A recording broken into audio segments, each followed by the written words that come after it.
যে বিভীষিকাময় সময়ে প্রত্যেক নবী বলেছেন আমি পারবো না, প্রত্যেক নবী বলেছেন নফসি নফসি, আমার কি হবে আমি জানি না, আল্লাহ আমারে বাঁচাও।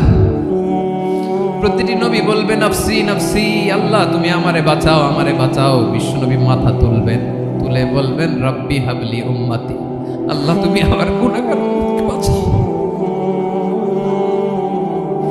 এই দুনিয়ার বুকে রব্বুল আলামিন সব নবীকে একটা করে দাওয়া মুস্তাজাবা দিয়েছেন, মানে যে দোয়া করলে কবুল হয়ে যায় সাথে সাথেই। দাও বিহা, দুনিয়ার সব নবীরা ওই দোয়াটা দুনিয়ায় করে ফেলেছে। ওয়া ইন্নী আখতাবিউ দাওয়াতি শাফাআতান লি উম্মতি ইয়াউমাল কিয়ামাহ, আমার ওই স্পেশাল দোয়াটা আমি দুনিয়ার বুকে কঠিন বিপদে পড়েও কোনোদিন করি নাই। আমি আমার স্পেশাল দোয়াটা কিয়ামতের দিন আমার গুনাহগার উম্মতকে সুপারিশের জন্য রেখে দিয়েছি।